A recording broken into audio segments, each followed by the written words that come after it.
It's changed. Oh, I know. I went on a computer in my own neighborhood. My furnace in 23rd and the church, they're still the same house. But I did the whole neighborhood. Everything else is different. Past 62 is the river.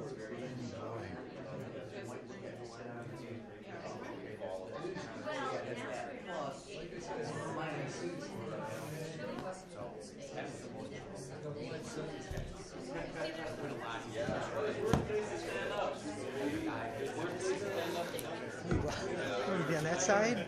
Traitor.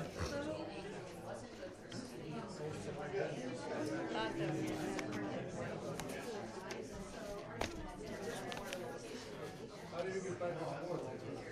It depends on how the trip is, the time we grow. When we fly in Buffalo, depends on the schedule. Where do you fly out? JFK. JFK.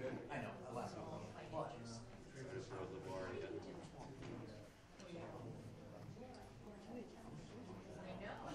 I guess they're doing a lot of repairs on LaGuardia. Yeah, LaGuardia's a mess now. Yeah, you don't want to go there.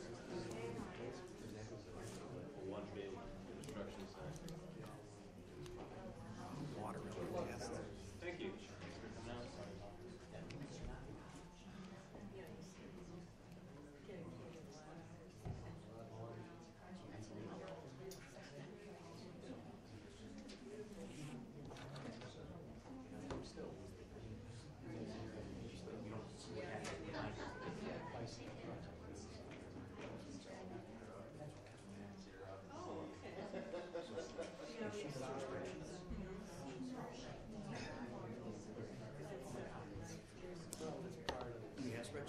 Don't today. Sorry. I know, go figure that the day that the most people come. So you have to come back for the next one. Yeah. I can. So yeah, thank you. You're welcome.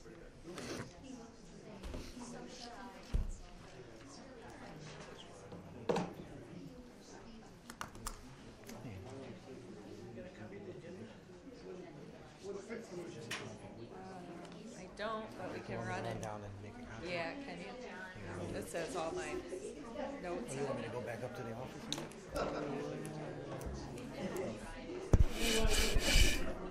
He's gonna run and get it.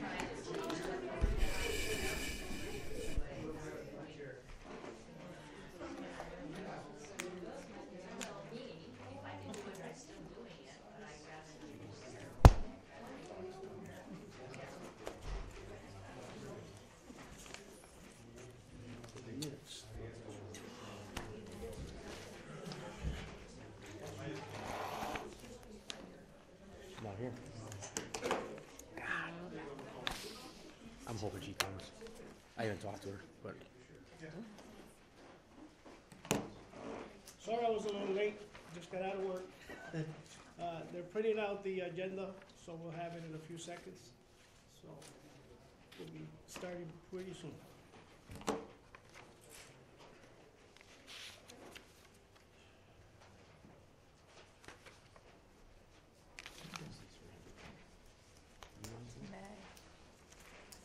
who?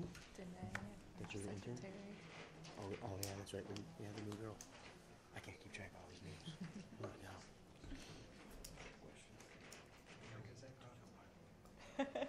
I was gonna tell you, I actually got some today. Yeah, I was just really sleepy. Where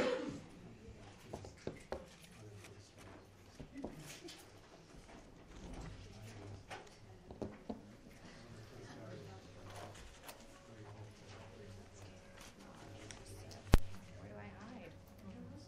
You do. Hide. I have to hide in all corners.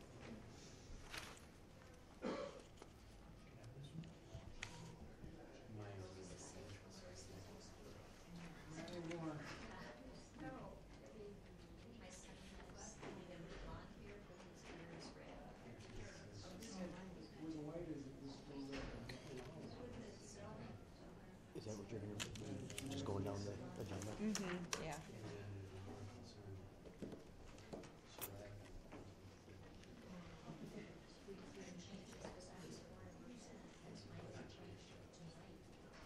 We got a lot to get through. Only an hour here. How many minutes did you give for the first group? What was that? How many minutes? At the most a half hour. So 15 minutes to present and then take questions. Is it always like this? Isn't that? No. Isn't that usually? No. No. Sit down here. Yeah, definitely. EJ's there. Supposed to be 2 pages, right? Yeah,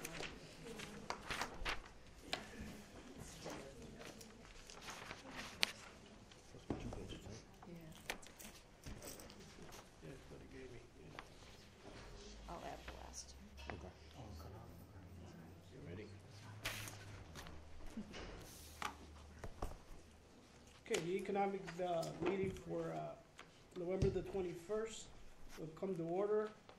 We'll first go with the approval of the minutes of the last meeting. Make a motion to approve? Motion by Mr. Wallison. I guess I have to second it. And since we do have a very large agenda today, we'd like to go right into it.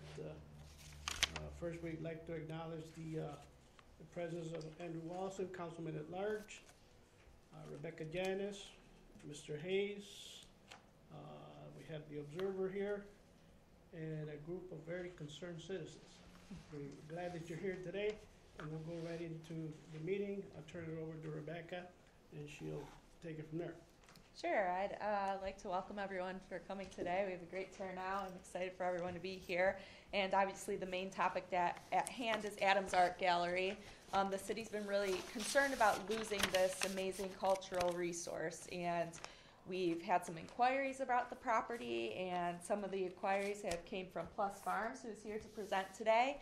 And they've put together a great plan that they're interested in acquiring the building, and we asked them to present to the public. So I'm going to pass it on to William and Matei. Hi, hello everybody. My name is Matei Dennis. I'm co-director of Plus Farm. This is William Pascas, co-director and founder of Plus Farm. We just want to thank the Economic Development Committee for inviting us here today to present. We want to thank everybody else for coming out to hear what we have to say. And we look forward to giving you this presentation, and we also look forward to hearing all your questions and comments and anything, the input that you might have. I think most importantly, thank you for this wonderful weather that you arranged for us to have here. No, the truth is places like this are special, and there's something unique about it. You know, whether you're here or whether you grow up here. And you know the story of me growing up not too far from here in Gowanda. And you know, my parents would always ask me when I was a little kid, do you like living in Gowanda? What do you think about it? And I would say, I love it here. There's so much to do. I can get my energy out every day. And some of you that know Gowanda, you're probably thinking, yeah, you know, what do you do in Gowanda, right? But I remember waking up in the morning and riding my bike, and I'd go to the school on the weekends for shop class. My friends and I, we'd make things with the shop instructor. We'd go to the playground where they had the community services, play knock hockey, or we'd draw or paint. And then we'd drive up to the Jane Addams Center and we'd play baseball. All of these institutions, there was this body to Gowanda that supported me and my friends and the things that we needed to do to be active and young people. Remember Art's grocery store on the corner where we used to go in the morning to get candy before school. Just what every kid needs before school, right? And then on the days when we didn't want to be indoors and the days that we didn't want to be trapped inside, we'd go to the creek and catch crayfish. We'd ride our bikes through the old glue factory. There was this soul. The small town in the middle of nowhere, Gowanda, much like a lot of small towns, had a body and a soul. A place where kids like me could get our energy and get our excitement, grow, and be healthy. And I think what we see that is here in Dunkirk, such an amazing place. But you know, my story is not that unique, really. We all have friends, we all have kids, we all have relatives, young kids that we know are active in their community. So it's not a unique story. And it sort of reminds me a little bit about our friend, the Adams, just up the block. It's not a terribly unique story. It's a beautiful old building.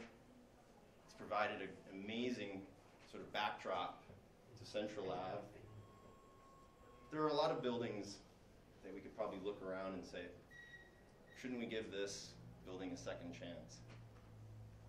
What's unique is we're all here for one reason, because of that friend of ours, the Adams. A building that has an incredible body, but somewhere along the lines has lost its soul a little bit.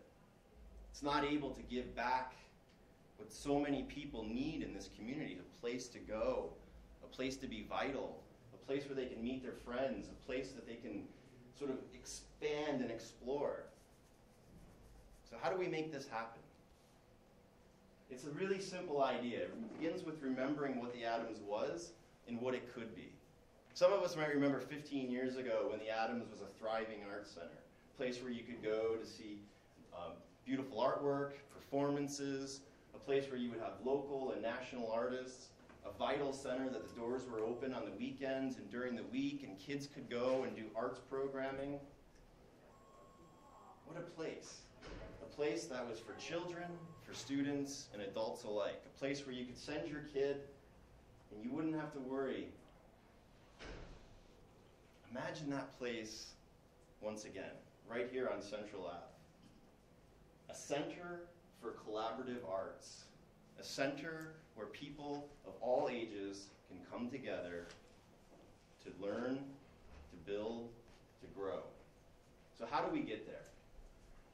The idea is really simple. It's about programming a place that would have performances, events, exhibitions, art, and education. The staple of a healthy community, a place that has a soul.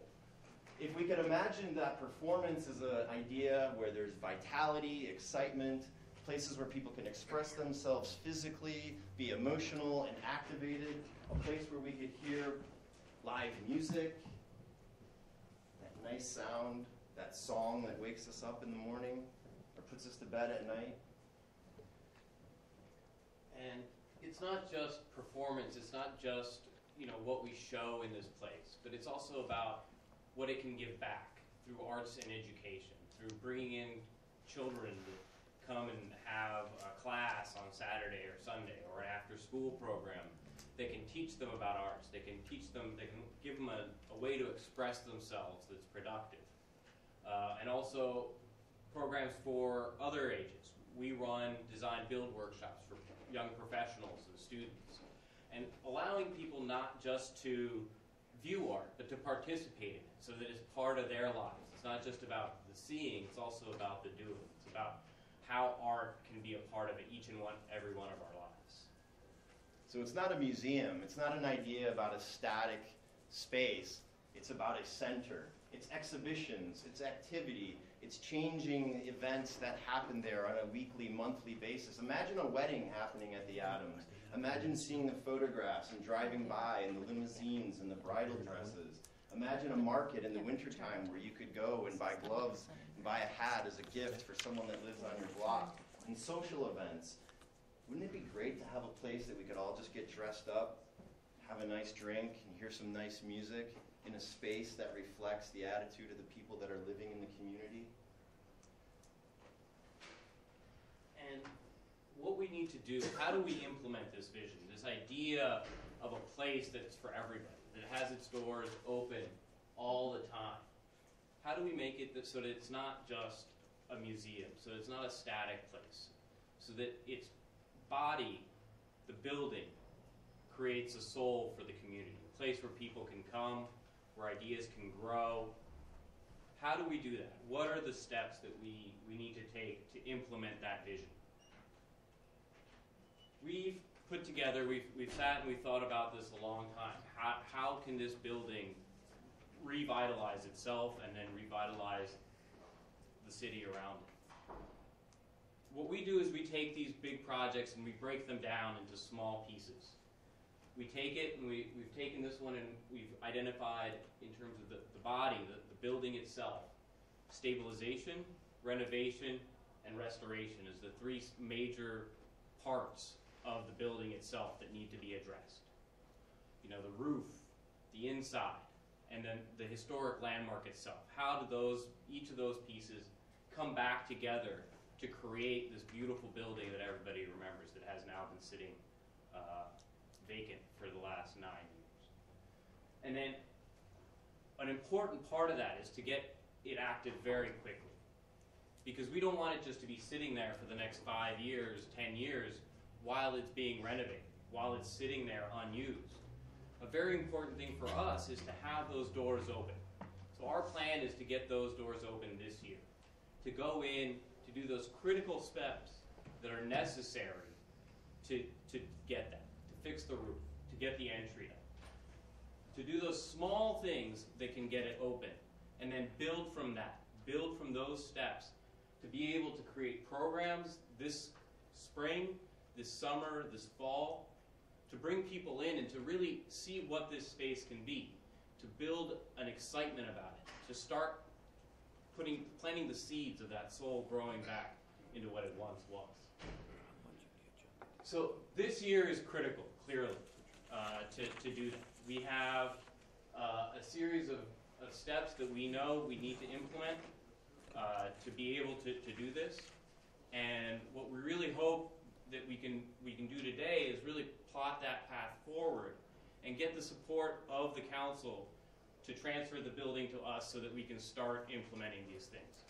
We've been able to line up a roofer that is willing to start tomorrow to clean up that roof. If that roof falls down, if that roof goes through one more cycle of freeze thaw, if that water damage that is very significant is allowed to continue going, that building is going to, the amount of money, the amount of time that's going to be required to put that back together is just going to increase exponentially as time passes. So for us, it's really critical that, you know, while we know that this is a long process, that it's not going to be done in a year, these moments now before the winter hits, before the roofer can't go up there anymore, are critical for us to be able to restore this and to get the doors open this year and to save this for future years and to really be able to get it going again.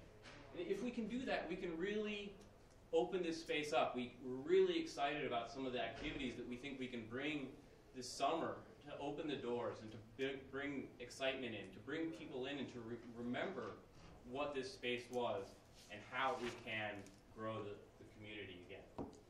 So the idea is really simple.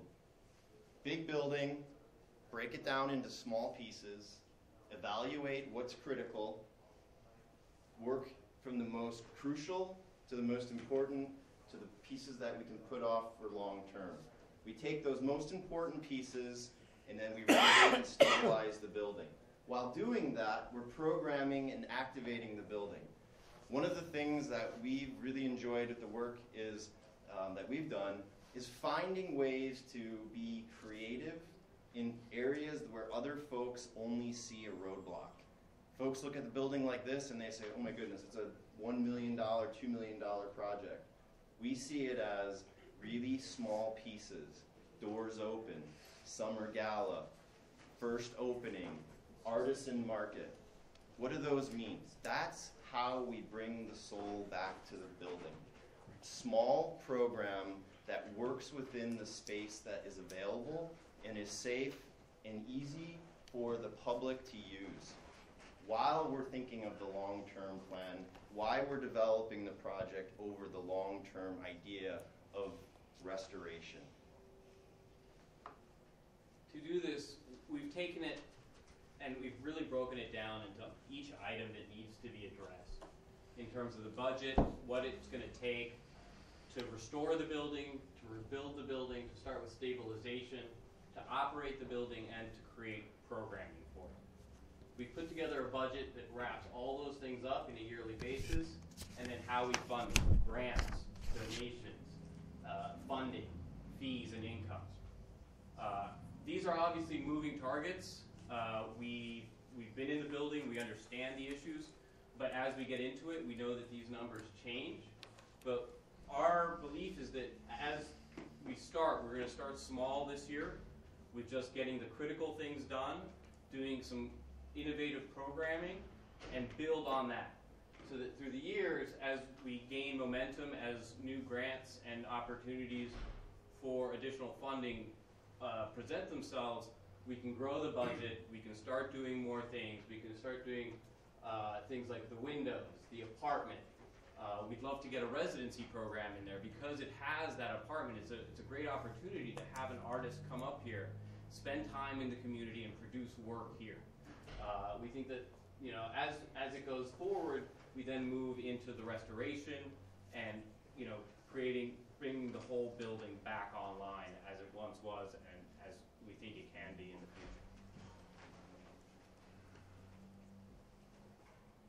So we've laid out the budget through our 5 years, through all those steps.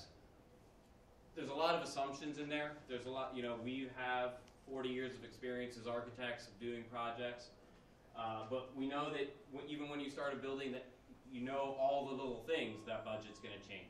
What we've laid out here is the framework to start that conversation, to put together those pieces, to identify all the things that need to be done, and our understanding, our experience of what those things cost and how we can start to fund those things and really move this forward, not just as a dream, but as a practical, step-by-step, small piece, building into something bigger that can be done in a stepwise process.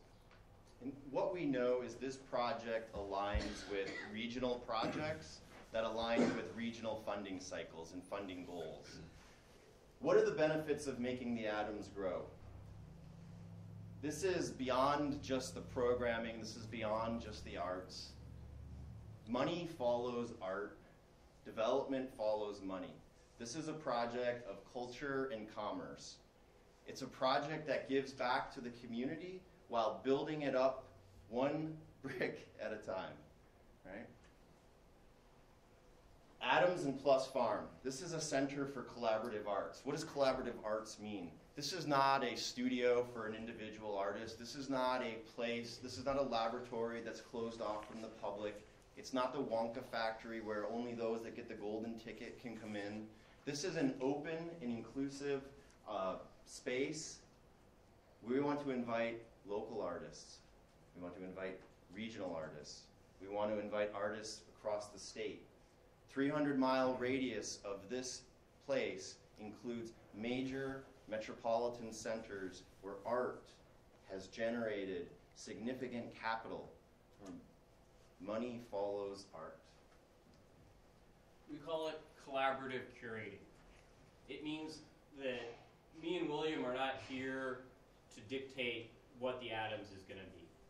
We're here to facilitate the possibilities that it can be.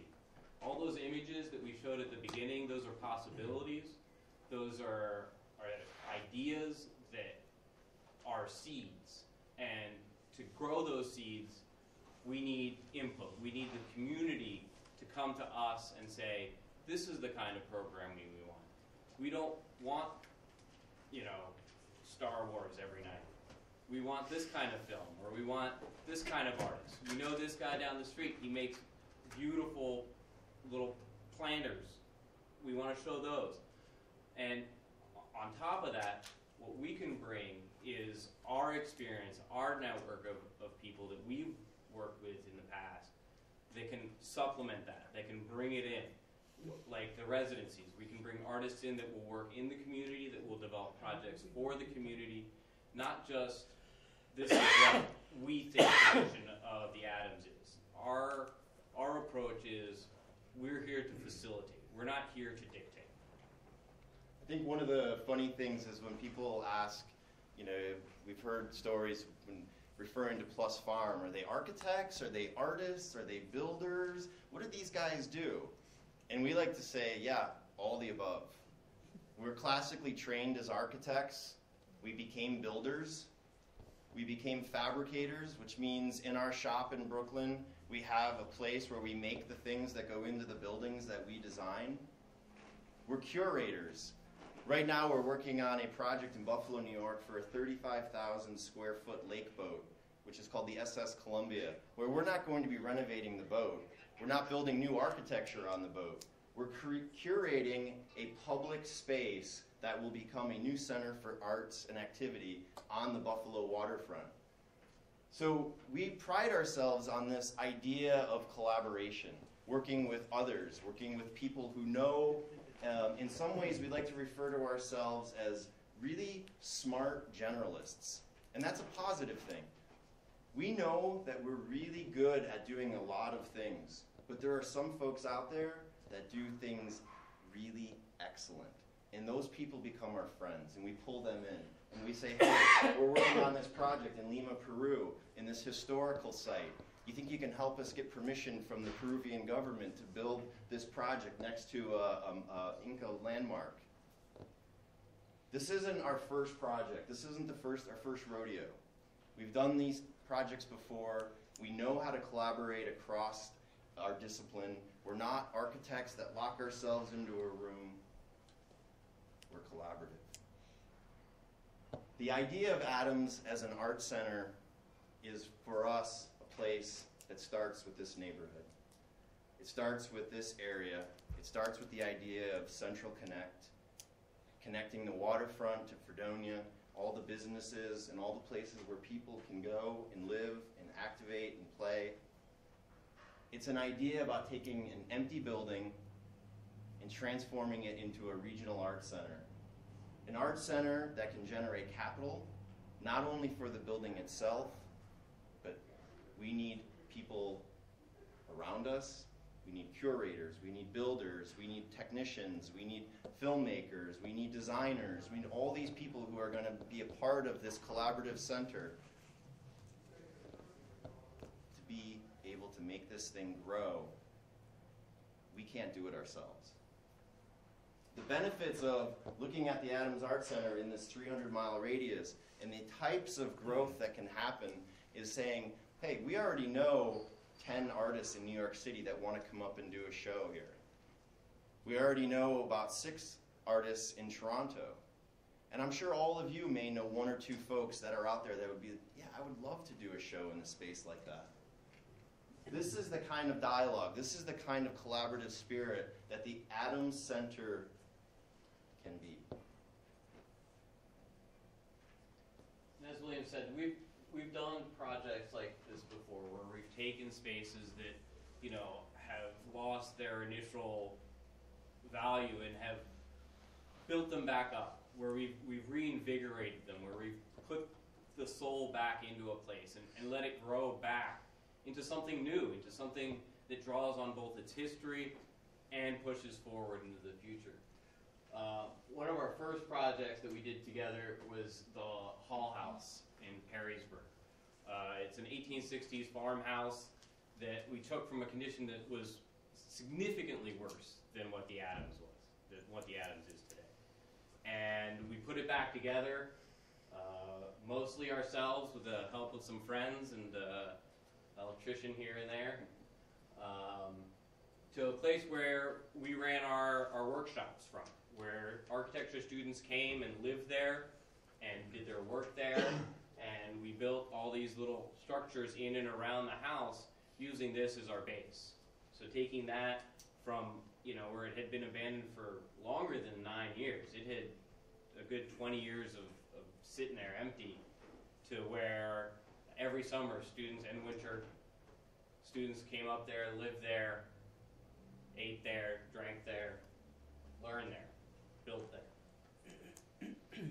So this is a little project in Buffalo. Are you guys all familiar with Silo City in Buffalo? It's a 16-acre industrial site right on the Buffalo River. It's a series of concrete grain elevators, brick buildings, all dating back to the heyday of Buffalo. 16 acres. And we get a phone call from a gentleman and said, I've got this property, do you think you can help me out with it? 16 acres that people hadn't seen or walked on in 30, 40 years. It wasn't a project about making new architecture. It was a project about activating what was already there. Our approach to the project wasn't to say, you need to build a new visitor center, or you need to build a new place where when people come, they can buy the Silo City t-shirt. It was about getting people into the spaces that they've never seen before, to see the history of a city that built so much in terms of culture and ingenuity, and to just open the doors and show people what that was. Our plan was getting people and activating a building for a price tag that was a lot less than what you would think. This is a huge project. This will be going on probably long after, many of us are no longer vertical. But it's now active. People can go. There's programming on a daily and weekly, monthly, yearly basis. This is the way that we approach projects. Big, break them down, understand the issues, and then find the right fit and how to activate. This is a project, it's called Lot Radio. It's in a small triangular site in the Williamsburg neighborhood of Brooklyn. We took this from an empty site. This was the vision and the dream of a guy we met, and he had this vision. He walked by this site every day, and he didn't know what, the constraints of the site. You couldn't really build on it. The owner didn't know what to do with it. It was sitting vacant. It used to be a gas station. It's just been sitting there for years and years. And this guy would walk by it every day, and what can I do for it? What can I do about it? And he had this idea of an internet radio station, something that doesn't take up a lot of space, something that doesn't take up, it doesn't take a huge infrastructure to create. So he's like, I want to do this. How can we do this? And so he came to us, and he had this idea. He didn't know how to get it through the city. He didn't know how to build it. And we worked with him. We took him through every step of the city, which was long and arduous, and he realized that he needs somewhere to pay for it. So it's an internet radio station and a coffee shop. Very simple idea, but very hard to implement in New York City because of all the hurdles he had to go through. We walked him through step by step, step by step. And after about a year of struggle, we just put a little container on there, opened it up, and in the last 2 years, it has now become one of the top internet radio stations in the world, and it has become a great attractor for the neighborhood. It's outdoors, it brings people together. It has all different kinds of programming. We've come back there and we've done a couple of our workshops, a couple of our installations there. The energy there is amazing. And it wasn't our vision. It wasn't about what we wanted to do with the space. It was about what this guy wanted to do with it, what his vision of it was. And all we did was help him. And how were we able to help him? And I think that's really what we want for the Adams. It's not about our vision for the Adams. It's about how can we help the city of Dunkirk realize their vision for the Adams. And as I said, we've been doing projects together for the last 5 years, but we have together over 40 years of professional architecture experience, working on projects like the Lincoln Center, like schools in New York City. This little project down here was, at my last job, just won Best of the Year Art Storage project, national.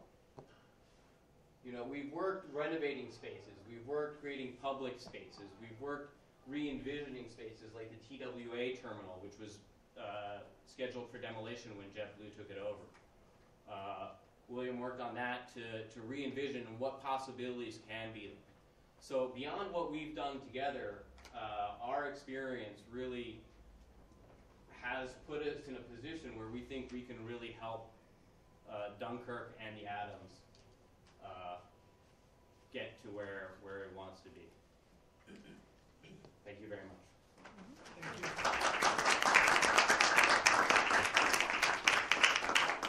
So we're really sort of hoping that there'd be a little opportunity for, how did we do, Rebecca, on time? We a little bit past We our... got 10 minutes at the most.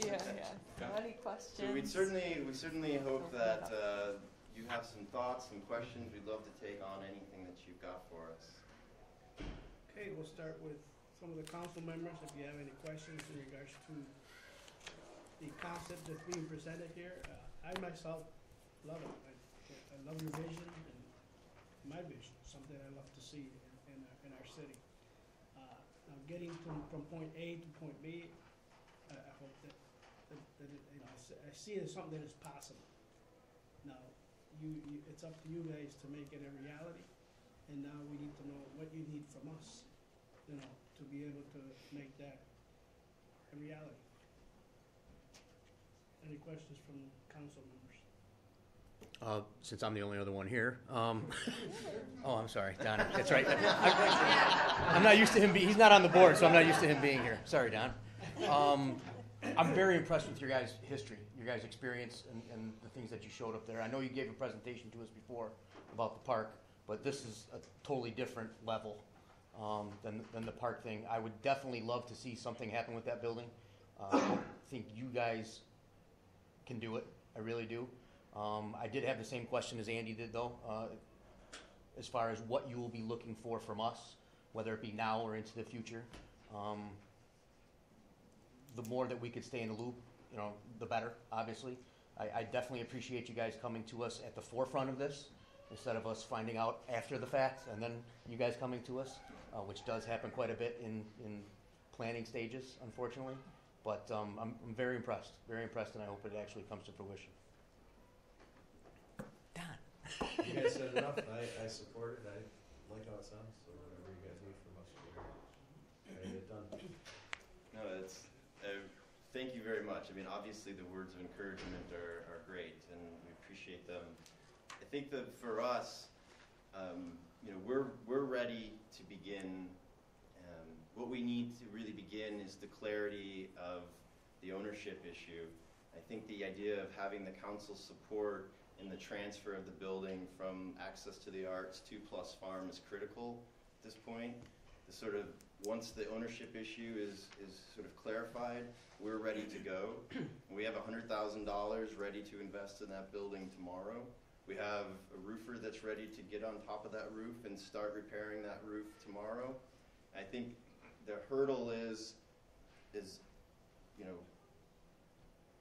really just the, you know, we know that you need some time to sort of think about what you just saw, but it's your support and encouragement that we need at this point in time, which would be really, really helpful in moving forward. Yeah, I think there's a lot of uncertainty. We've been talking to members of the community about this project for the past few months as we've come up, and we've tried to take in everything that we've heard, and I think there is sort of this uncertainty about who is taking the Adams Art Gallery, what's going to happen to it, and as I said, we really appreciate the invitation to come here and present it, and to open up that dialogue and to start working with the city, with the community, and with everybody to work and get this thing off the ground. As William said, we're ready to go. We have a roofer ready to go, and if today we can just get that sort of, you know, I think you guys have said it, you know, the support. I think that's it. You know, if the community knows that the city is behind us, that you guys are willing to support us in getting that transfer of the property, which is the first step for us, I think that's really going to allow not only us to mobilize, but everybody in the community to start understanding that this is a real project, that it's going to really happen. And I think if we can answer any other questions about that, I think that's really the first step for us and for getting this project to be a real project. Well, as you know, you have our full support, of course, and I'm pretty sure the council will agree with us that it's something that's long been needed. Excuse me. And the only problem is that, you know, politics and city moves really slow. Okay, hopefully we can get this done before, as you said before, the roof falls in. You know, I'm hoping that we can get the, as long as council is after we meet, that they're all in favor and we can move ahead with this, that we can get the proper paperwork to get this through the attorney to get this done. You know, it's up to them and to the council to. But as I see it, I see something that we all would like to see. Just like the community here is here because they support it, we support it, and you have our full support. Mr. Chairman. Premier? So I think that clarification needs to be brought out as to what exactly the expectation is from the city and what exactly council means by we support this. I think after today's meeting, the two gentlemen are looking for some form of clarification as to what that extent of support is. So if the city attorney could at least enlighten us as to what exactly it is that we're talking about, that would be helpful. Sure. At this point, the city doesn't have a direct role in the property. At this point, it's still privately owned by Access for the Arts, which is a 501c3. It's been inactive for a while. They've had a board change, but based on our preliminary research, everything's ready for them to follow the necessary steps they have to do per New York State law to transfer title of the property. So that essentially is legal legwork for Access to the Arts and from Plus Farms. Beyond that, we don't officially have a role yet. There's been some talk about potentially investing some block grant money through DLDC and through the city to help with the roof replacement and potentially with roof repair. But beyond that, at this point, there hasn't been any further discussion in terms of the city's role. I think it's a great plan. I think it's a longer-term plan. I'd like to see the financials. If you could send me that in an email form, because it was hard to read from here. Yeah. But I think it is doable. I mean, the way you break it down, there's some assumptions there that I worry about. I think, one of the questions is you have some acts that are ready to show up tomorrow in terms of art presentations. The question is, what's the demand for it? Are you going to have enough people walk in the door for those kind of events? That's not a question for me so much as for potential funding sources, be it foundations locally, foundations nationally, et cetera, et cetera. Those are the kind of questions you're going to have to, obviously, start to put more pen to paper and get a little bit more into the weeds, so to say. But from what I've seen thus far, I think it's a great plan. And to the extent that you approach the city about potential block grant involvement, we've talked about that. We've done some preliminary research on how that would work. There's a few steps that I think we shared with you that the city would have to take, but ultimately council would have to approve that, and we go from there. If I can make another suggestion on top of that as well. A mile up the street, Fredonia State University has an award-winning music and arts program. I don't know if collaborating with them on some level or partnering with them on some level may open up a whole nother world of revenue and possibilities for you guys as well. They have a very large, significant investment in the city of Dunkirk right down the street in their incubator. I'm sure they would love to see downtown Dunkirk become a little bit more vibrant for that purpose, not only for that purpose, but obviously their college as well. And you did in your presentation while I stepped out. If you did, I apologize. But and the new president over there for the last few years is very involved in the local community as well. So that might be a nice door that you guys can knock on, and it might open up some revenue streams for you guys as well. Definitely, I agree. We are members of the incubator. Oh, that's one of the things that brought us to Dunkirk. We've done a workshop up with Fredonia at the college, and we have a good relationship with them, and I think they were definitely somebody that we wanted to bring into the process. Great. And as somebody that can help, They're excited about us and the Adams at this point. We are in contact with them, so it's a great point. Yes, if you can get us a packet of the paperwork that you have, information, so we can give it to the other members that are not here. Yeah, absolutely, definitely. Greatly appreciated, and so the attorney can have a chance to take a look at it, and the development department can also, put their words into what needs to be done, and take it from there. But as you can see, we're all interested, and we support you. If you need something in writing from the council, such as a resolution showing our support, you can contact our city attorney when the time is proper, and we can discuss that at that time. Sure. Great. Thank you. Thank you very much for the presentation. Thank you for your Thank time. you so Thank you much all for for coming. coming. Please. Thanks, guys. Thank you.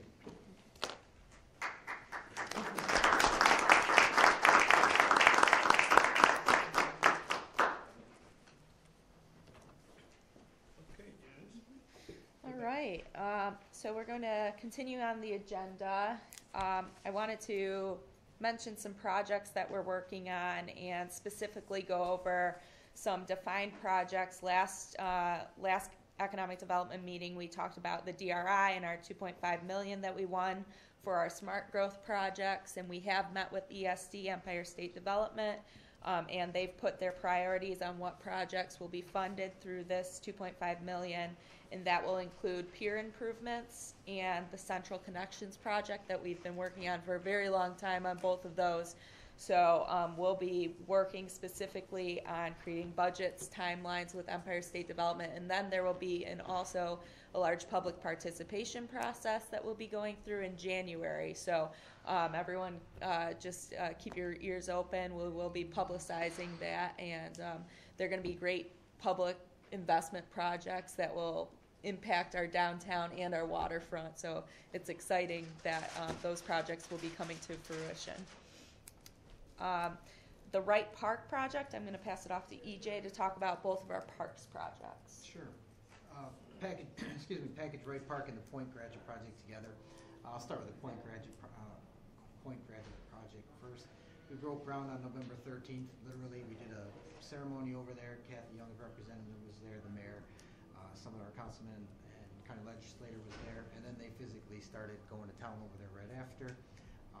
They're really getting everything done. They have, we had our first construction meeting today, and we found out they've already cut out all the old concrete by where the main pavilion is and where the kitchen piece is. They've already cut that out, replaced it.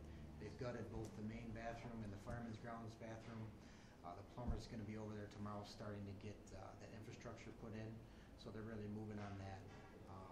We meet the first and third Tuesdays of the month, and the project might slow down in the winter due to the weather, but the completion date that they have for the deadline is April 30th, so they're really working fast and hard over there, so that's going well. Wright Park project, we also met yesterday with our project engineers. 70% of the plan is complete. It is scheduled to be, the full plan is supposed to be completed by December 8th to go out to bid. Randy Woodbury and Andy Bone were at that meeting yesterday, helping finalize some of the plumbing and infrastructure plans for the splash pad. All that looks good. Tentatively, we're scheduled to have that bid closed January 9th, so we can have the bid approved at the council meeting January 16th. And then the bid will have language in it that the project needs to be completed within 90 days with an estimated start date of February.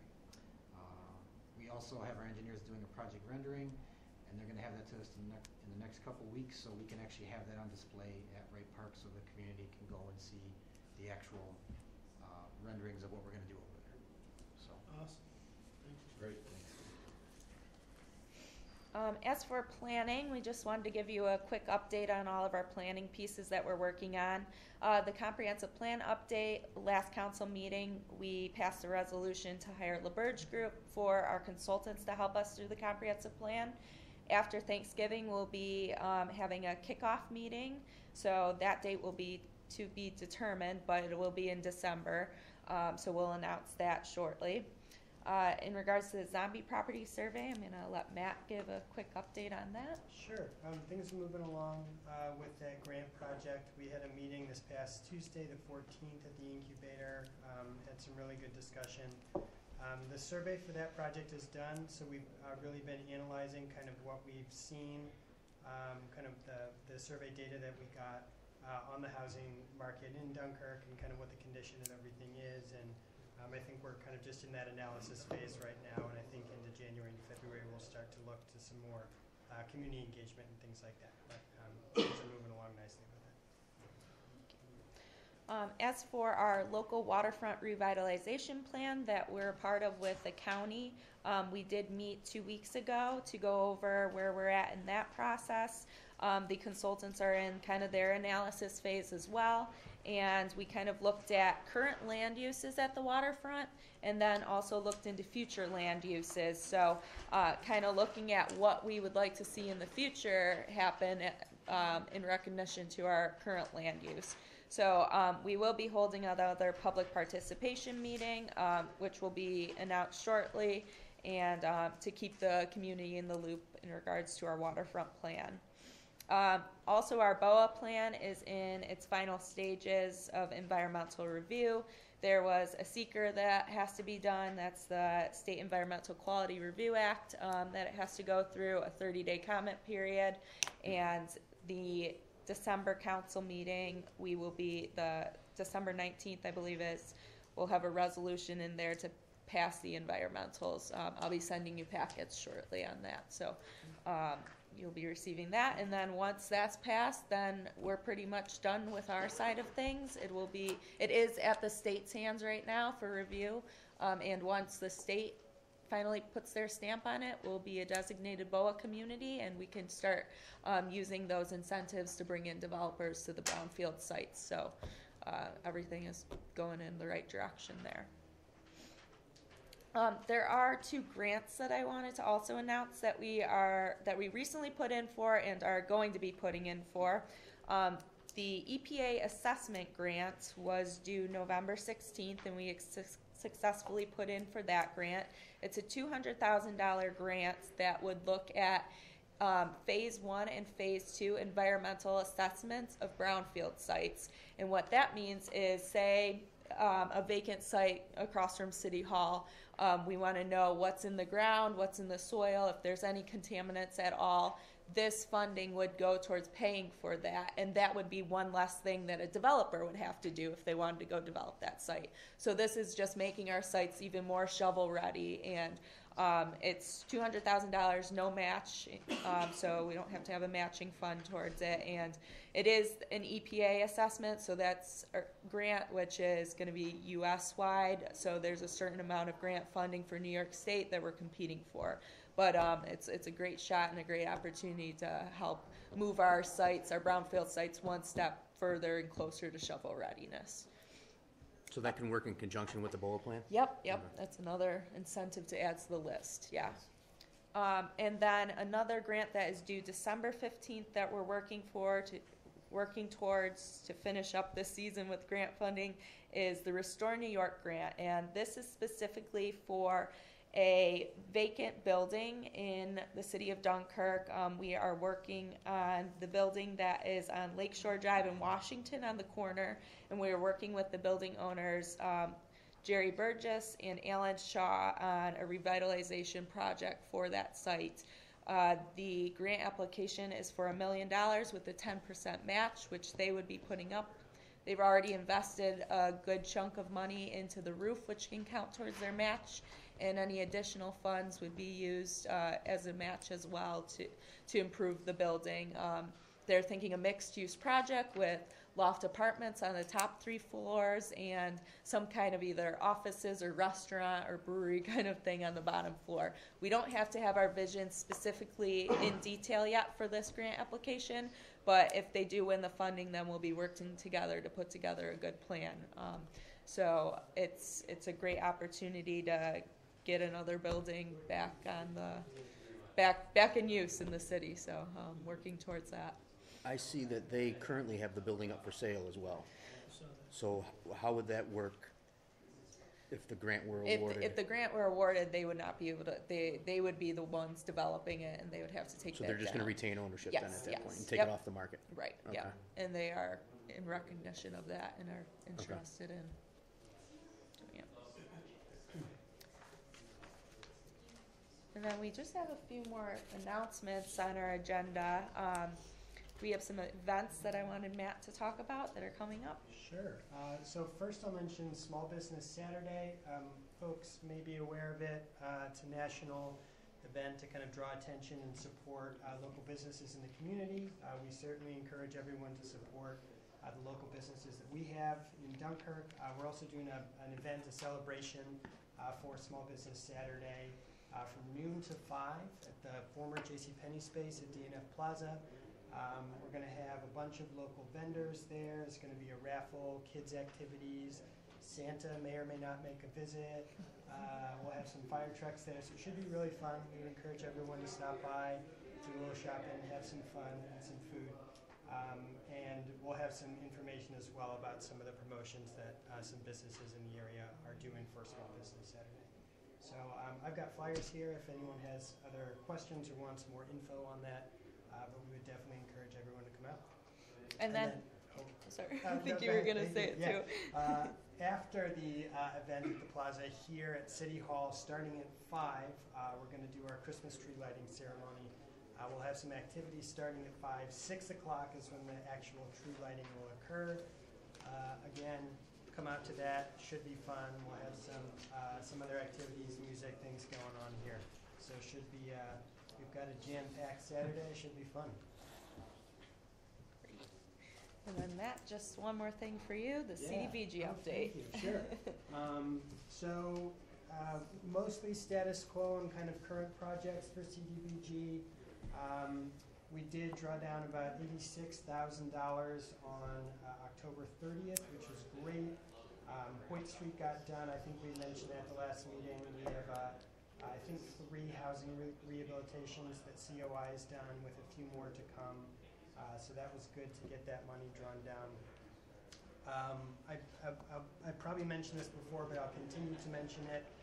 We are in the process of developing our comprehensive plan. That's kind of the master plan for the CDBG program over the next few years.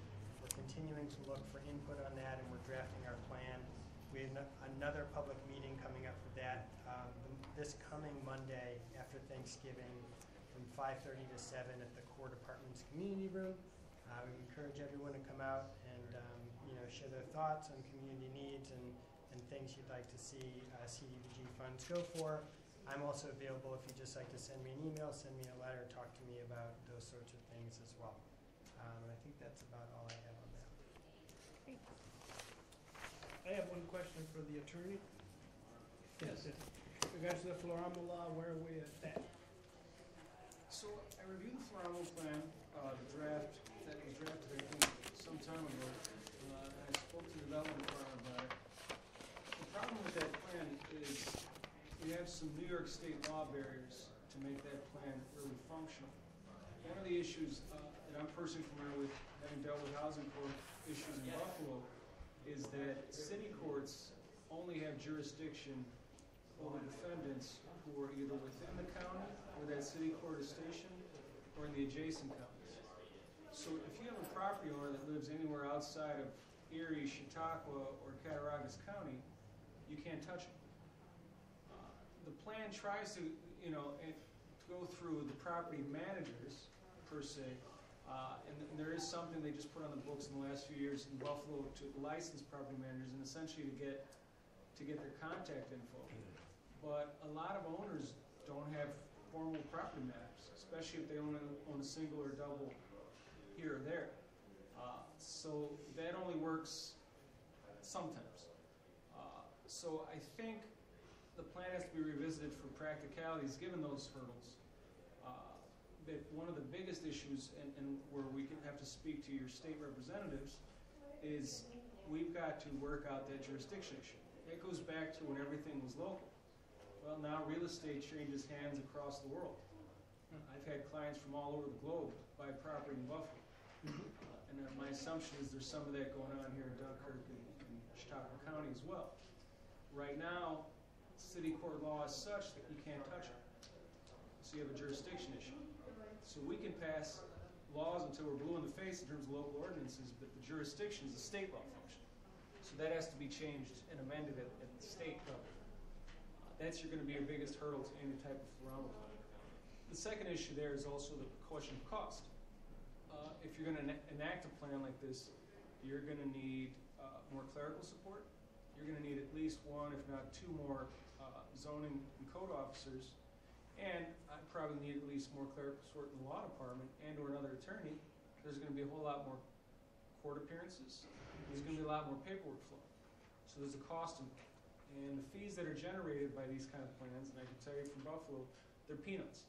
They're fees that are nominal in nature, and they're not going to cover those costs. Labor costs are heavy, and then you have benefits, pension, et cetera. So you have an imbalance there. And ultimately, that's the cost that the city is going to bear unless it finds alternate sources or unless it finds a different fee structure. So I think the plan's a good starting point, but my 2 cents at this point is it needs to be revisited, and then pressure has to be put at the state level to revisit that jurisdiction issue for all city courts, not just Dunkirk, but statewide, because that's an issue more and more. So we need the community to get involved with this in writing to the state, your congressman, your senator, and trying to see what we can do to push this forward. I hate to see it die. I think it's something that we started and Rose started, and we need to continue and try to get done some way, somehow. But as he said, we need to push on our higher elected officials to try to make this work. Yes. I think there are plenty of local landlords who are not adhering to code enforcement that we could address, and that's certainly a starting point, especially if they're registered with an inspection. I think we have to not get dissuaded by the hurdles of the state thing, because some of the worst landlords I know in the city live right here. And they have multiple properties, 50 to 100 properties, and they're overlooked. Well, those landlords we can address in those properties right now under the current structure. But we're not doing it. Then that's a question that we have to revisit with zoning and code department, and the council has to look at that. We have to see if there's any adjustments that have to be made on a city code level, or if it's just a function of execution. Because right now, if it's a local property owner that's in violation, the process works for that kind of scenario. Where I'm saying the whole is if you have somebody who's out of that area. I'm telling you, it's not working in the city. Well, and here's the issue. And again, I can go from my frame of reference, which is Buffalo. You can beat up property owners until they're blue in the face, but it doesn't necessarily mean they're going to do what you want them to do. Or it doesn't necessarily mean they're going to address the code issues immediately, because oftentimes the judge is going to give them some benefit of doubt and some time, because oftentimes the deferred maintenance on properties, especially when the property owners are not well endowed, they're high cost, and so they give them time. And then we live in a temperate zone, which right now we're going into the winter. So let's say, for example, there's a roof violation or an exterior paint violation. They're not going to make them fix it in the next 3 weeks. They're going to give them until March. And that's something that, again, that's not a function of city government. That's a function of judicial discretion, because they're trying to be realistic with the situation. Those are kind of hurdles that I'm not sure a change in the law is going to address. And I'm just speaking from experience personally. We are looking at other communities and how they're tackling the issues. City of Geneva, Village of Fredonia has some type of law in place. So we are looking at those models and seeing what we could kind of replicate here in the city as well. So we'll be coming forward with what they're doing to have a successful program as well. Thank you very much. Okay, so we're going to continue and stay on this. We have to leave because we have a 5 o'clock meeting. Thank you all for coming. This is not dead. We will continue to fight it as long as we have, as much as we can. Thank you very much. Thank you. Meeting adjourned. 4:59. Adjourned at 4:59. Randy Walson with the first, second, third, and fourth. Oh, geez, I'm missing all you guys today, apparently. Great Thanksgiving. There's no other council people here. Hey, whoa, whoa, whoa. My brother's coming in tonight. Picked up your box? Yeah. I saw that sitting there. To go to the police department. Like, Oh, really? we could, whatever. It doesn't say police department, though. But they knew it was coming, so they should have been watching for it. So obviously they didn't need it that bad. Nobody wants to touch your box.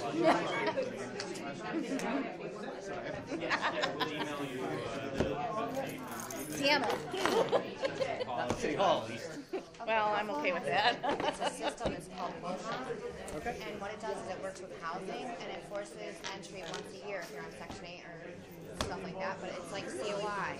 But it's, but it's a different corporation now. They adopted that and it's forced entry. Because right now, on a landlord's side, as long as you collect Section 8, you can't move within a year unless She said that to you? it's ordinance or something that the landlord says needs to be. Stay somewhere for a year. So unless you decide to move or not.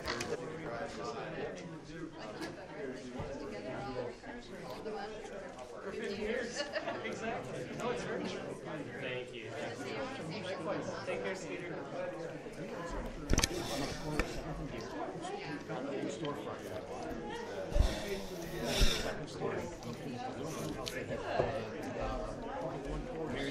gavel that's in? Yes. The little blue house was married 10 years.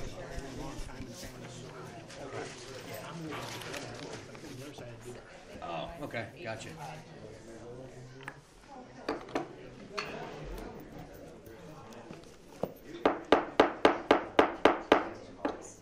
Call to order the Common Council Workshop for November 21st, 2017 at 5 p.m. Clerk, call the roll. Councilmember Williams. Here. Councilmember Vimanto. Here. Councilmember Gonzalez. Here. Councilmember Shikawa. Here. Councilmember Elijah Worship. Present. Please stand for the Pledge of Allegiance to the flag. Allegiance to the flag of the United States of America and to the republic for which it stands, one nation, under God, indivisible, with liberty and justice for all. Since this is a workshop, we will skip over certification of prior meetings. We will skip over reading of the privilege of the floor regulations.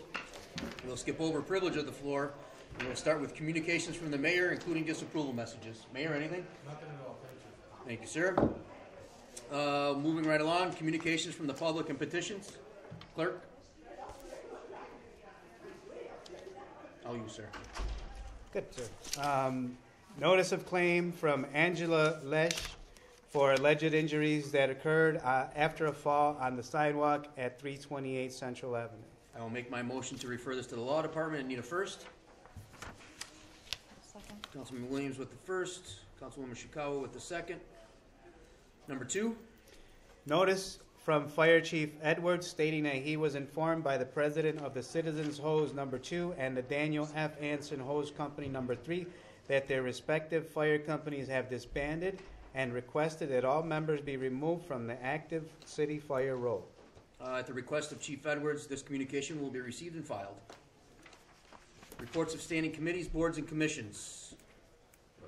Nothing, Mr. Amato, Mr. Gonzalez. Seeing none here, we'll move right along to unfinished business, number 103.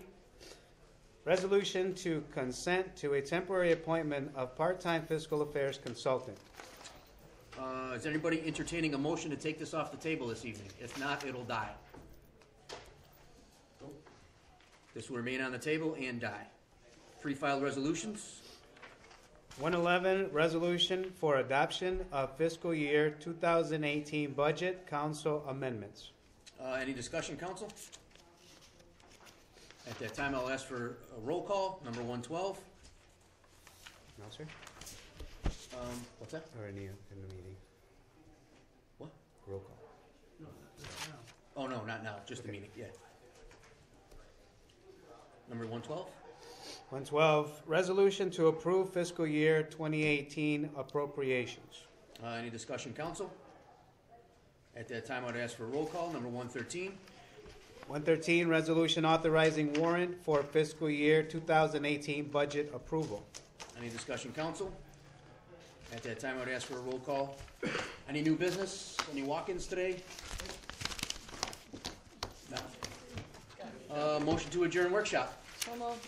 Councilman Shikawa with the first, Councilman Gonzalez with the second, 5:07 p.m. Clerk, call the roll.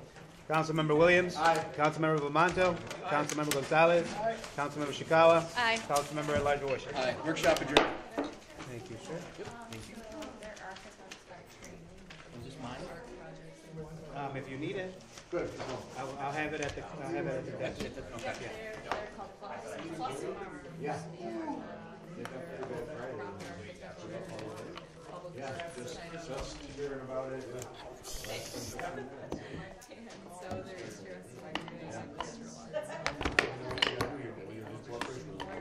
Yeah, he has some. 5 o'clock the ceremonies start, 6 o'clock is the actual lighting. That's what Matt said during the economic development meeting. Thank you, sir. Thank you, sir. Appreciate it.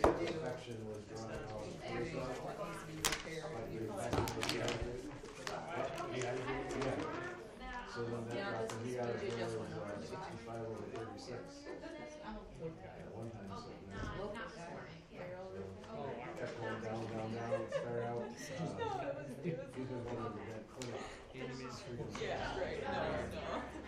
He was there 3 months. Yeah. So then it's passed out there, well, when he got there, the blood pressure was 150. Passed out.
Hi, Rebecca.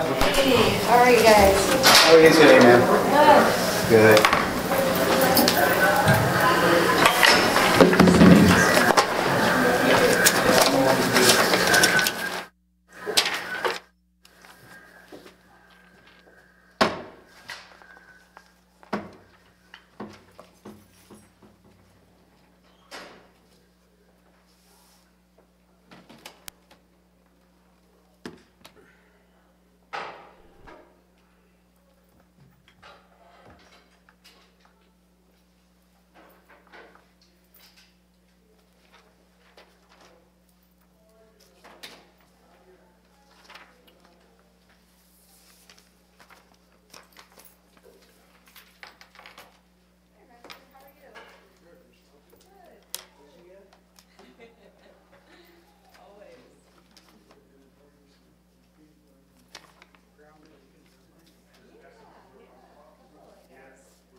Busy checking their phone.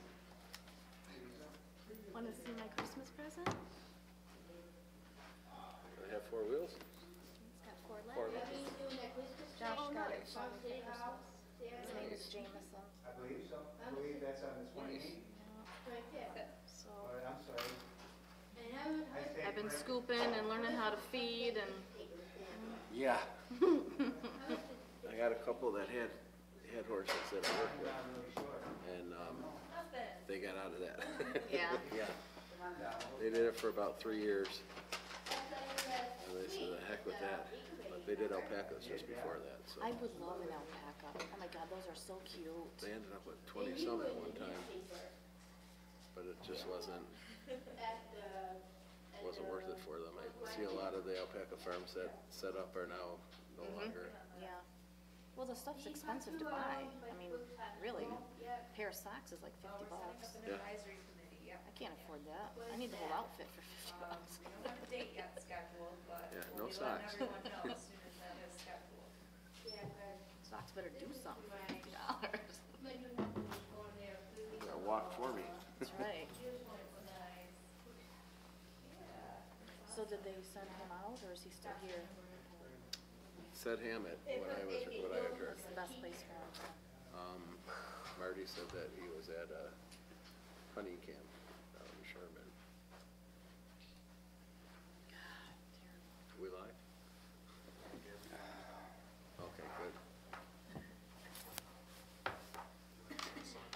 What? No, we're just talking about something We were that we talking about wouldn't you, we be, didn't want it to be when the live. broadcast over.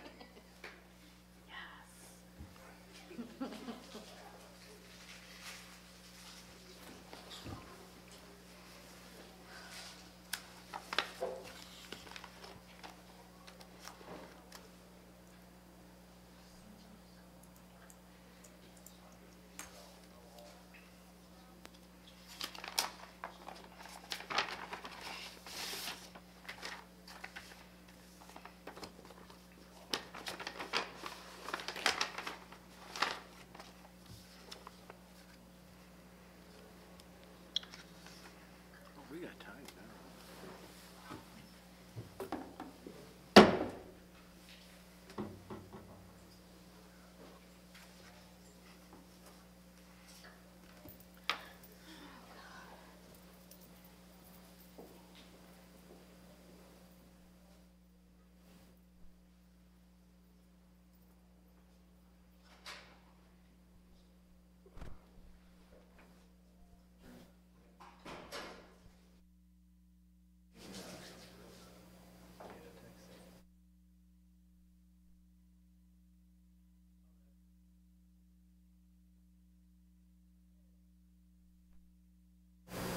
Thanks, guys.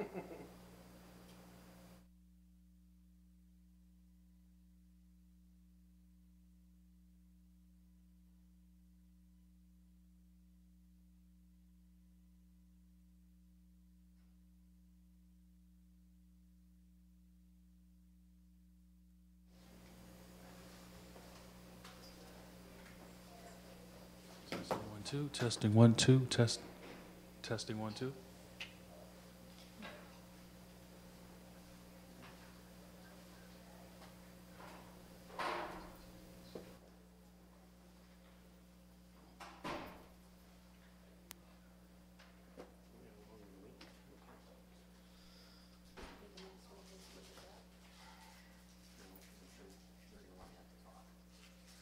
What?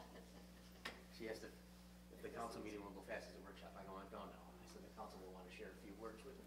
Okay, that's only a little bit, very much a little bit. 3 things, that's it. Alright, perfect.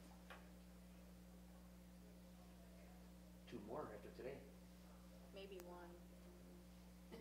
I'm thinking about it. I noticed you went around at 4. Hmm? I noticed you went around at 4. I didn't get out of work till 4:15.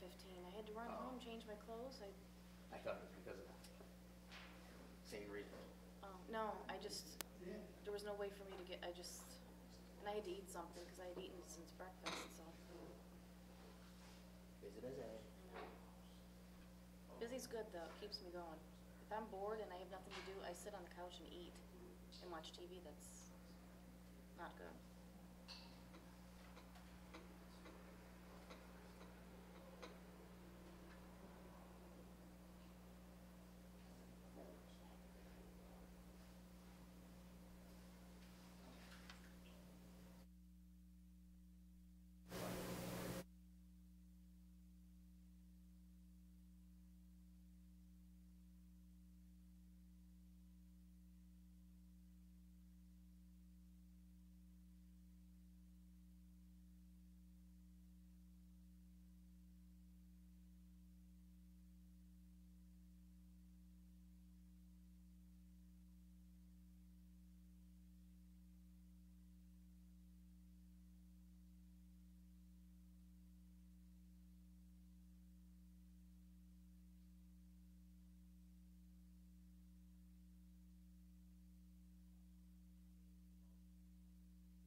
Call to order the common council meeting for November 21st, 2017 at 5:30 p.m. Clerk, call the roll.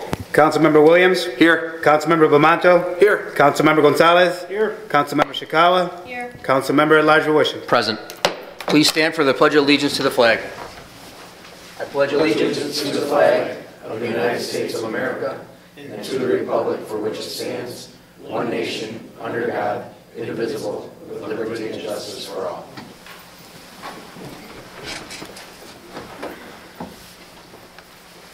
Certification of the prior meetings. This is to certify that an official copy of the minutes of the council meeting of Monday, November 6, 2017 was presented to the mayor on Friday, November 17, 2017, pursuant to section 3.03 of the Dunkirk City Charter. All items presented to the mayor are now in full force and effect. In witness whereof I have hereto set my hand and seal of the city of Dunkirk, New York, to this 21st day of November 2017. I need a motion dispensing with the reading of the minutes. First by Councilman Gonzalez, second by Councilman Williams. Clerk, call the roll. Councilmember Williams? Aye. Councilmember Bamanto? Aye. Councilmember Gonzalez? Aye. Councilmember Shikawa? Aye. Councilmember Elijah Wishing. Aye. Reading of the privilege of the floor regulations.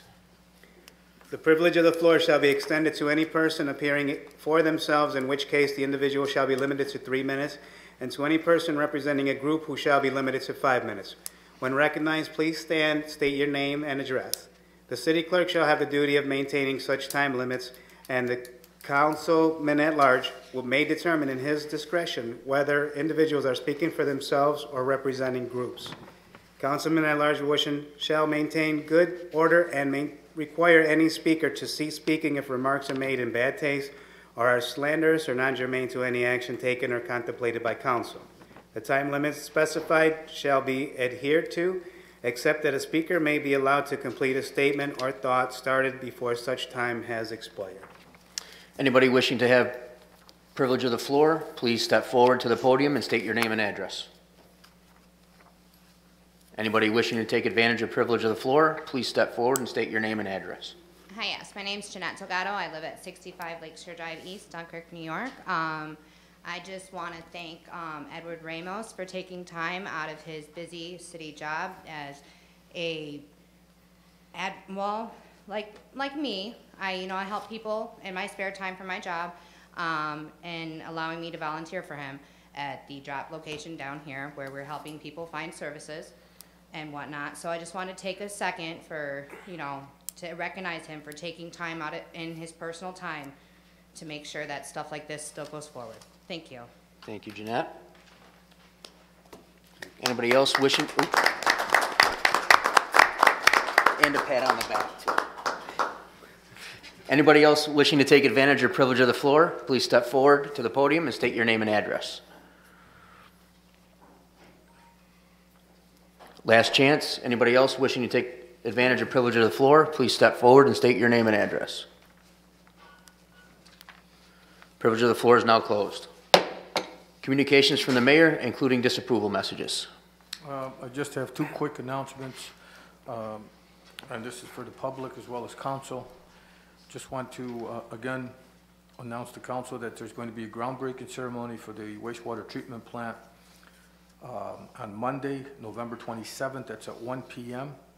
And this is part of the $10 million project that we're doing over there. We have the bar screens, and we're going to be breaking ground on Monday. So that'll be done at 1 p.m. The other thing is the Small Business Saturday and the annual Christmas tree lighting. Please join us for Small Business Saturday celebration this coming Saturday, November 25th from noon to 5 p.m. at the former JCPenney space at the DNF Plaza. This event will include gift shopping from 12 local pop-up vendors, children's activities including a holiday coloring contest, a free raffle for a local business gift basket, food from Siri Thai Cuisine food truck, a chance to see Dunkirk's fire engines up close, and a surprise visit from Santa.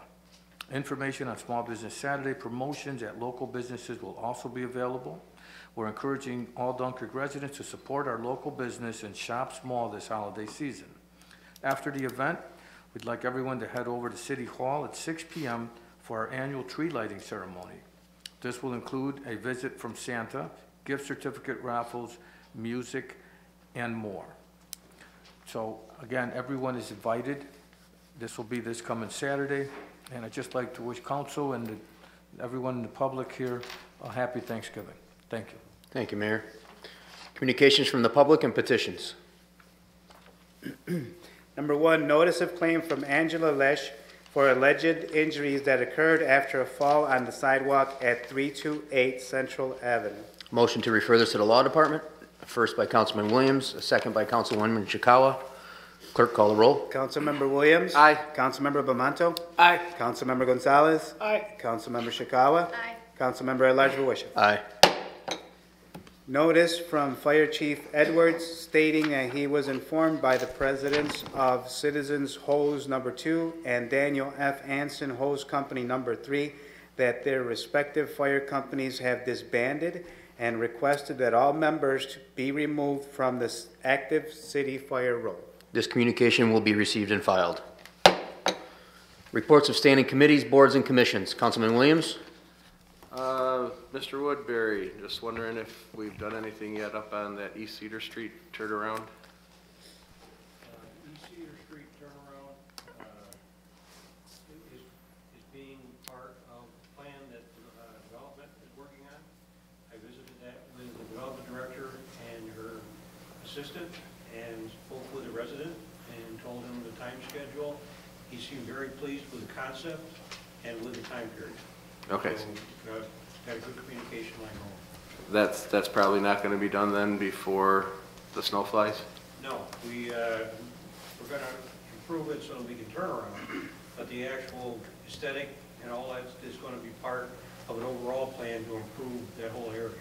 Looks like Rebecca has more to add, huh? And I just wanna include that it's a part of a grant application that we put in for this June through the CFAs. Okay. If we win it, then we'll be able to include it in, and we'll be finding out if we won in the beginning of December. So I just wanna make that clear that it is in our grant application, and that would be how it would be funded.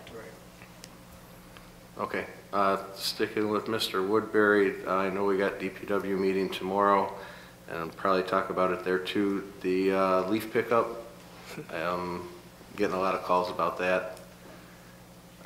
There's still some trees with leaves on them, but are we gonna be moving on getting the leaves picked up soon, or? Third Ward this week, Okay. and if you watch the crews, they were on Main Street, 700 block, this morning, and then they tore out most of the Third Ward's newly done, moving along pretty well. There's a couple places they have to revisit, but the process is really impressive. You'll see a really leaf-covered entire neighborhood ahead of the crew, and when it's done, the last thing they do is take the vacuum truck, and it looks day and night. They take every single leaf, and it's just really fantastic. So the work is moving along. We kind of have a skeleton crew this week because people are out deer hunting and celebrating Thanksgiving and things like that, but the crew that's there is working real hard, and they expect to move into the First Ward and Second Ward on to that. So we encourage people to rake their leaves to the curb over the weekend, and we'll get them.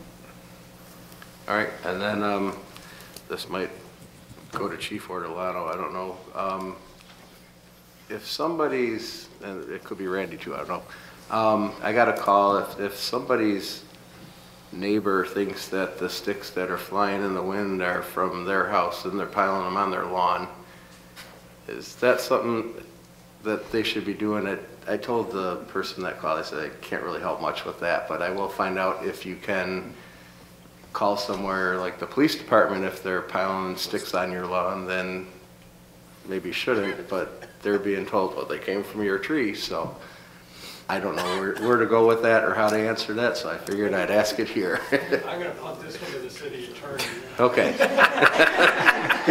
Just somewhere so we could get some type of clarification so I know how to call the person back and give an answer. Just so I understand, so neighbor A has a tree.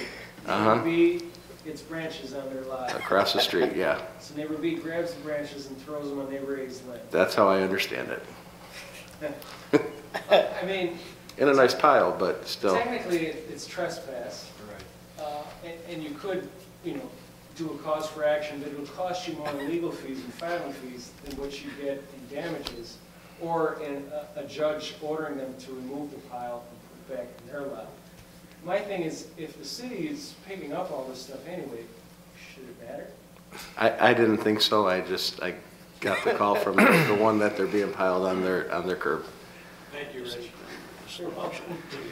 As an offer, Councilman, if either neighbor A or neighbor B would give me a call, I'll take care of it. Pick it up. Okay, well, they did call Streets, and the Streets referred them to their councilman, so I'll refer to the director. Tell them to call the director, because these things can get out of proportion. I think we've just illustrated that. Yes. And so I'd just like to just take care of it for them. Okay, thank you. Yep. Another question, I did miss the finance committee meeting. I had other obligations I had to be dealing with, and just wondered, it looked like the report was that Key Bank was going to be even longer with the credit cards. Can we, for the December finance committee meeting, can we have Key Bank, Lake Shore, community, whoever else wants to come in, give us a presentation on what they can do? Because I believe January 1st, council sets where we do banking. So if we can have everybody come in and have our information, then I think that would be helpful, and then that will help us make a decision on where we go with for the first of the year. Mr. Woods, would you like to elaborate on that, seeing that you received communications directly from Key Bank? Yes, and I copied everyone in the council, the mayor, etc., on the main communication from Key Bank as to the time frame and the reason for the delay. We do have a private company that I have talked with, that we will have a presentation next week from, just preliminary, as to what they have to offer the city. So we are looking at other options, not because of the delay, but just to see what else is available, what else may be out there. Okay, I've also talked around to a few different people that do computer business and a couple different banks, and they don't understand what the delay is either. So I'd like us to have a presentation from local banks, so that as long as we're going to be delayed to begin with, maybe we might have to delay a lot and get under a bank that's going to cover it and get everything done for us. So if we can have a presentation at the next finance meeting from all the banks and let them know, or let us know what they can offer in a time frame, then I think that would be beneficial for moving ahead. Okay, I can speak to you more about that as well. Okay. And then I would just like to state, as I started out by mentioning, that we have our DPW committee meeting tomorrow, 4 o'clock in the mayor's conference room. All city residents are invited to attend.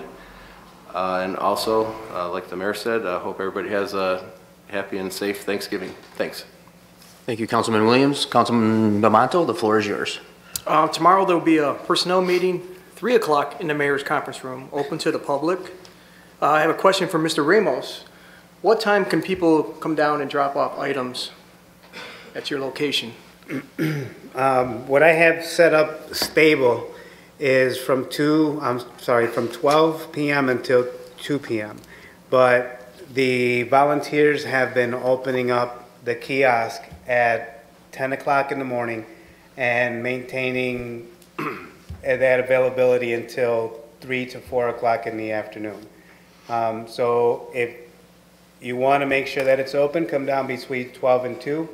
If you're in town and you pass by and you want to take a chance to see if it's open, it should be open between 10 and 3 o'clock.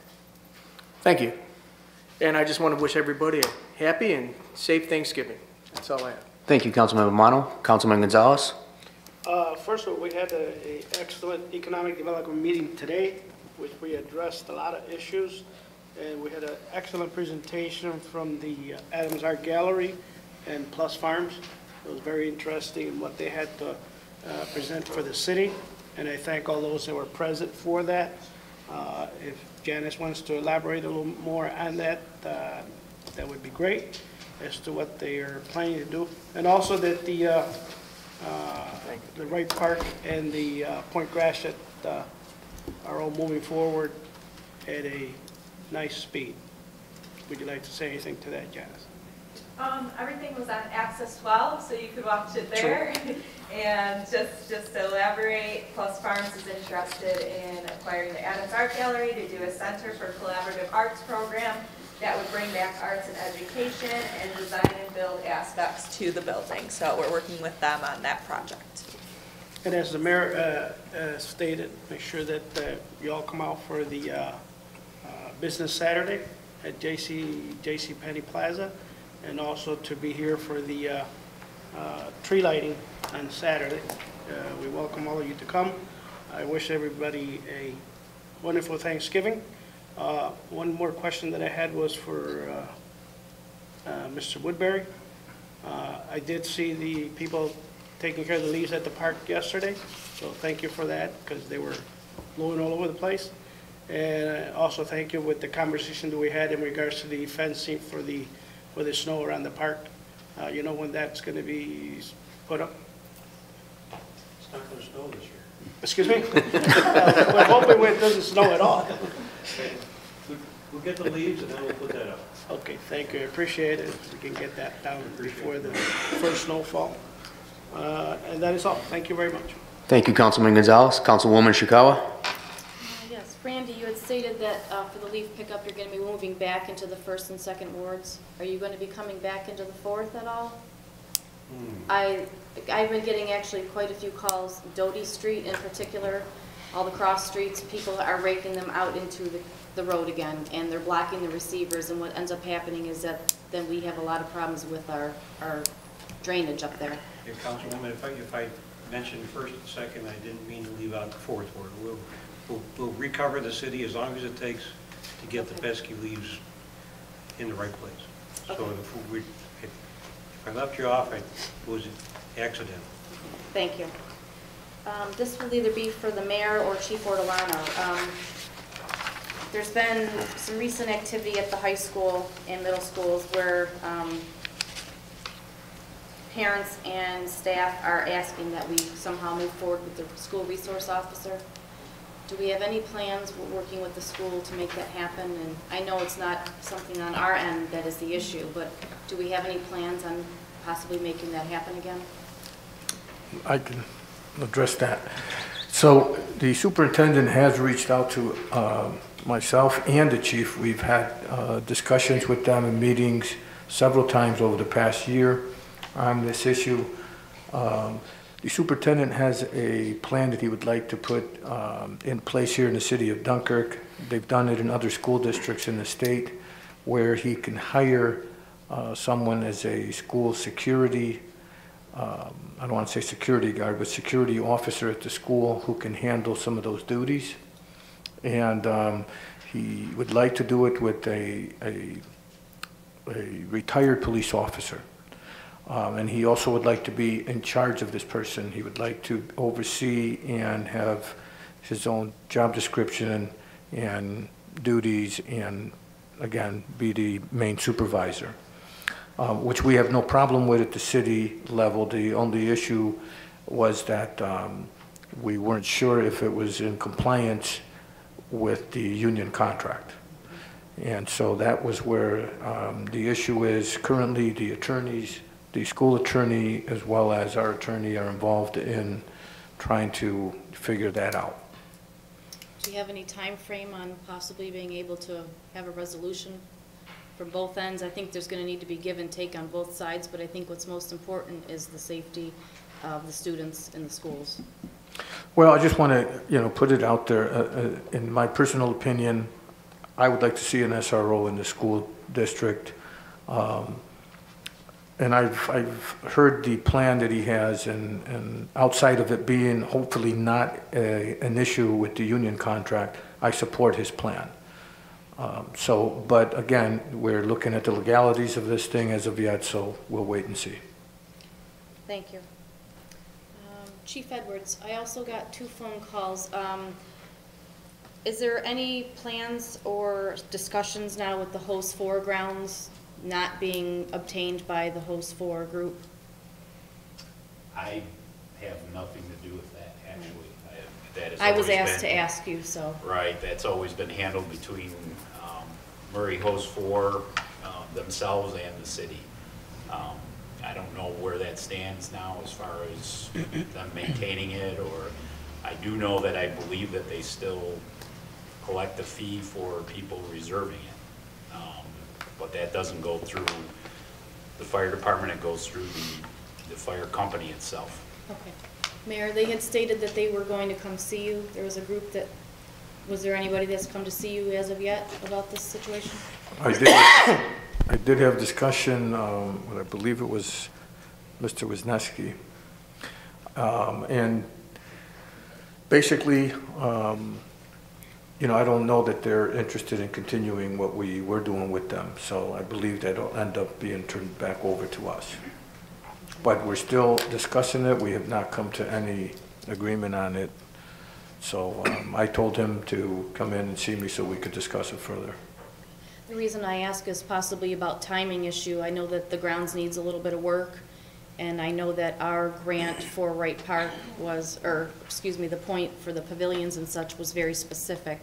I'm not sure if that does end up coming over to us, if there's any possibility of sharing that grant with that property.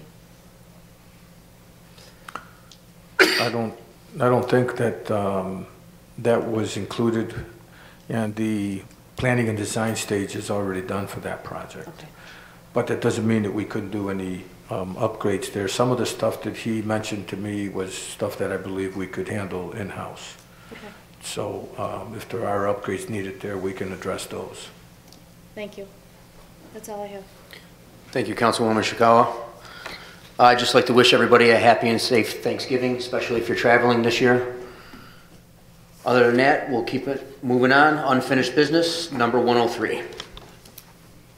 103, resolution for consent to a temporary appointment of part-time fiscal affairs consultant. Without a motion to take this off the table, this will die on the table today. Is there a motion to take this off the table? Seeing no motion, this will die on the table. Free file resolutions, number 111. Resolution for adoption of fiscal year 2018 budget council amendments. Discussion, council? Seeing none, clerk call the roll. Councilmember Williams. Aye. Councilmember Bamanto. Aye. Councilmember Gonzalez. Aye. Councilmember Shikawa. Aye. Councilmember Elijah Wisha. Aye. 112, resolution to approve fiscal year 2018 appropriations. Any discussion, council? Seeing none, clerk call the roll. Councilmember Williams. Aye. Councilmember Bamanto. Aye. Councilmember Gonzalez. Aye. Councilmember Shikawa. Aye. Councilmember Elijah Wisha. Aye. 113, resolution authorizing warrant for fiscal year 2018 budget approval. Any discussion, council? Seeing none, clerk call the roll. Councilmember Williams. Aye. Councilmember Bamanto. Aye. Councilmember Gonzalez. Aye. Councilmember Shikawa. Aye. Councilmember Elijah Wisha. Aye. Any new business to be brought before us today? Seeing none, motion to adjourn. Councilwoman Shikawa with the first, Councilman Gonzalez with the second. Clerk call the roll for adjournment. Councilmember Williams. Aye. Councilmember Bamanto. Aye. Councilmember Gonzalez. Aye. Councilmember Shikawa. Aye. Councilmember Elijah Wisha. Aye. Meeting adjourned. Thank you, sir. This is now the